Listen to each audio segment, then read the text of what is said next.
We live in a confusing world, a world that is constantly trying to influence and indoctrinate us. We are bombarded with sweet fairy tales, deceptive images, and attractive lies. These fairy tales and lies often keep us hooked. Do you know why? Because ultimately, they're meant to enslave us. But no matter what we think of these fairy tales on the surface level, deep down, many of us feel the need to find the truth about things. Truths that will truly help us achieve our goals, truths that will make us successful and happy, and truths that will ultimately set us free from our failures, burdens, and insecurities. Well then, if most people want the truth, why do they end up living the lie? Stick till the end and you'll know the answer.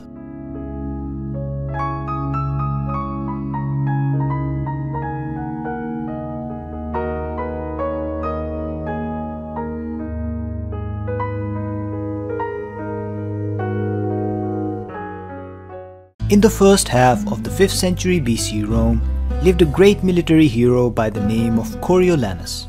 He won many important battles, saving the city from calamity time and time again.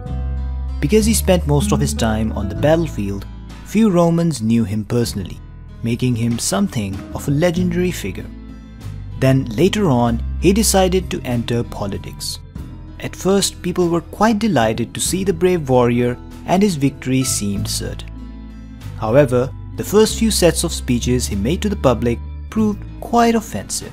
He was arrogant and disdainful and turned out to be a complete braggart. And so he failed, got bitter, and vowed revenge on the common people who had shut him out. Some weeks later, a large shipment of grain arrived in Rome. The Senate was ready to distribute this food to the people free of cost. But as they were about to vote on the question, Coriolanus appeared on the scene and took the Senate floor. He argued that the distribution would have a harmful effect on the city as a whole. Not just that, but he also condemned the concept of democracy itself. When word of his latest speech reached the people, their anger knew no bounds. They demanded that Coriolanus appear before them and apologize. And so Coriolanus did appear one last time before the people. He started slowly and softly, but as the speech went on, he became more and more blunt. He hurled insults again. His tone was arrogant and his expression disdainful. The more he spoke, the angrier the people became. Finally, they shouted him down and silenced him. As a result of his offensive speech, Coriolanus was condemned to lifelong banishment. When the people found out that Rome's great military hero would never return to the city, they celebrated in the streets. No one had seen such a joyful celebration before. Do you think being politically correct is important? Do you think being charismatic and likable is important? Well, Coriolanus did not think so. He kept on offending people with his disdain and arrogance until he was banished. The feelings and emotions his offensive words provoked proved to be more effective than his military prowess. There are great lessons to be learned from this. You do not want to offend people that may hold the keys to your livelihood or people that you fear losing. Most people want to be liked, appreciated, and respected. However, you will find that many people are unaware of the basic truth that is crucial for any kind of appreciation and success.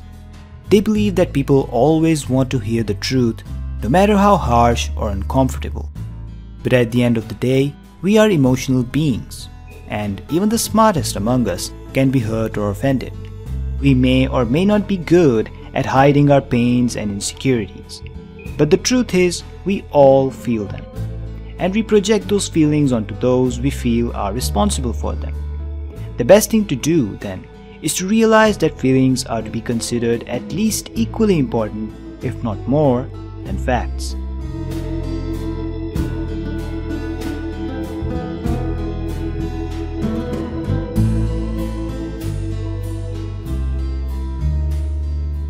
When ignorance prevails, the worst things tend to happen. On the other hand, awareness tends to push things forward and create prosperity. The reason why collectivist ideologies like socialism and communism do not work is not because they create bad systems, but because they are not in line with our true nature. They are based on false beliefs, like as if human beings are selfless creatures working for the benefit of others only. The truth, however, for most people is that we are self-obsessed, self-gratifying creatures, and we do not like the idea of some entity other than us laying claim on what is supposedly ours. And since we ourselves do not like it, we shouldn't be expecting it from someone else. Capitalism, despite its flaws, have proven to be a much better system because it takes into account the most fundamental aspects of our true nature. That is, the belief that human beings work for their own benefit, their own ego, or their own superego. When we accept this idea, we are free of any unnecessary expectations from other people, and overcoming our own laziness and apathy becomes much easier. We take responsibility for ourselves. On the other hand, the inherent belief that someone other than us is supposed to help us creates a negative cycle of dependence, frustration, and resentment. They are also the easiest to manipulate. Anyone can appeal to their false beliefs to achieve their nefarious purpose. They simply become tools for malevolently ambitious or greedy people.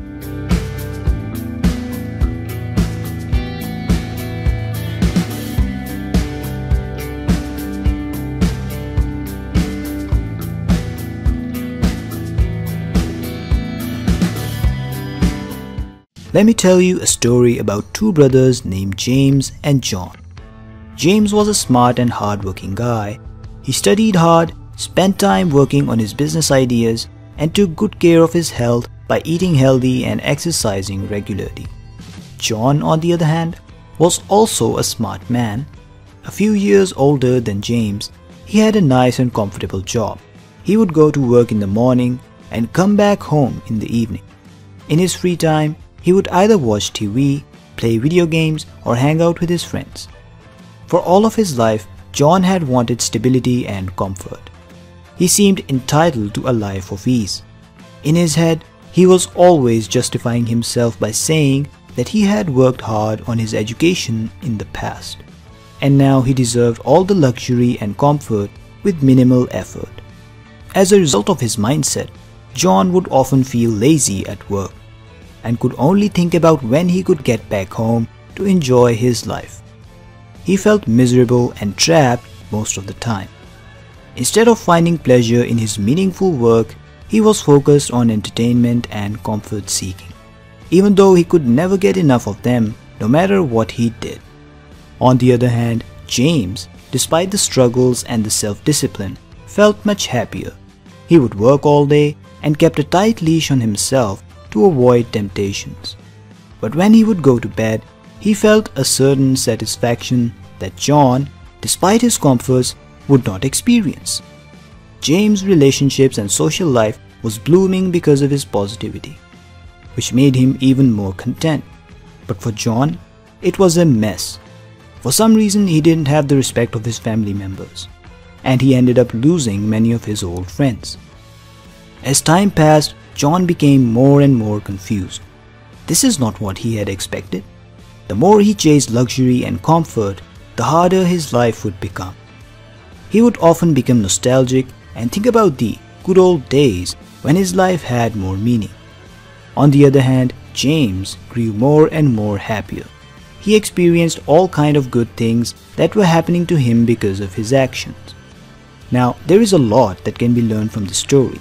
But the most important lesson is that chasing ease and comfort can make our life miserable, whereas difficult things and difficult circumstances can be a blessing in disguise. Most of the things that give our lives meaning and make other people come to us are difficult to do. But it is only through those actions that we grow and become better versions of ourselves.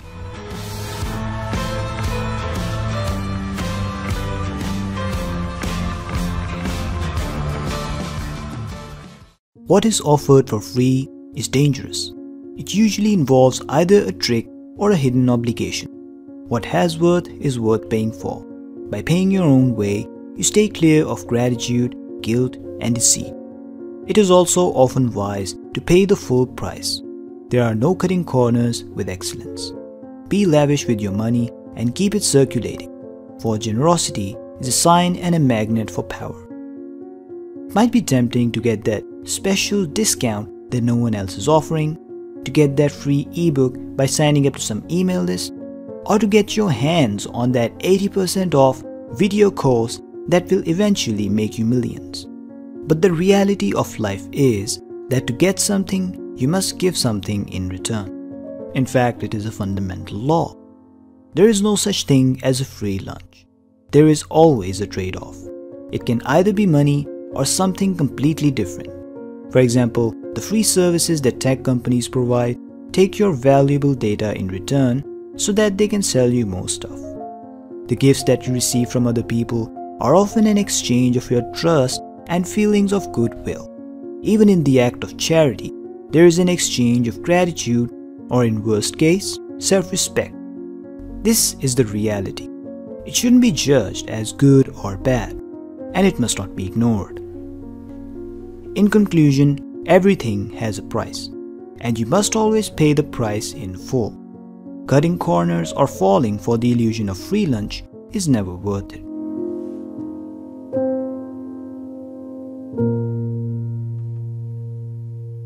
I want more money. I want more freedom. I want more friends. I want more things. These are the thoughts that keep repeating themselves in most people's heads. But rarely do such people ask questions like, what would be enough to meet all my needs? How can I live my best life? How do I create the right friendships? Will this thing really make me happy? The more you want certain things and chase after them, the less they satisfy you after a certain point. On the other hand, many things in life such as friends, relationships, and even food seem much better when we put certain limitations. A minimalist lifestyle leads to greater satisfaction. Basic economics tells us that when the supply of something exceeds the demand, the value of that thing decreases. This fundamental truth applies to everything. In fact, the fundamental reason the value of something increases in our perspective is simply because it is rare or difficult to obtain. On the other hand, abundance decreases value. Overabundance has the capability to totally paralyze, whereas prolonged overabundance can completely dissatisfy us. Now, I can hear some of you saying that scarcity is no pleasurable experience, and I completely agree. But in our current age, we have more to worry from the burdens of abundance than we have to from the vices of scarcity. With that being said, there is a possible reversal to this paradoxical truth. If you find yourself in desperate need of something that you can't have, then you will have to find a way to create an abundance of that particular thing. Not doing so will leave you vulnerable in many ways. In the worst case, you will be used and taken advantage of.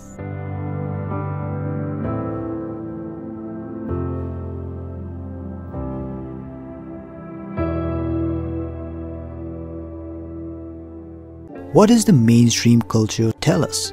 Go to school, then go to college, then find a good job, and then get married. But what after that? Many people wonder, is that all there is to life? And as it seems so, they give up. They stop improving and they stop growing as a person. They embrace a cycle of endless routines and numbed activities. They assume that they have found their purpose and achieved all their goals. And so now they can sit back, relax, and just drift through life in passive mode. But what ends up happening is that soon enough they find themselves getting worse and worse. This happens until they reach a certain breaking point. It could be a divorce or a tragedy or even a simple realization that you have lost all your strength and value. The secret to a happy life is meaning and purpose. We can all be compared to wolves climbing the mountaintop. The act of climbing up, reaching above and further, gives our lives meaning. But if at any point we decide that we have reached the mountaintop, then it will be the end of our meaningful life.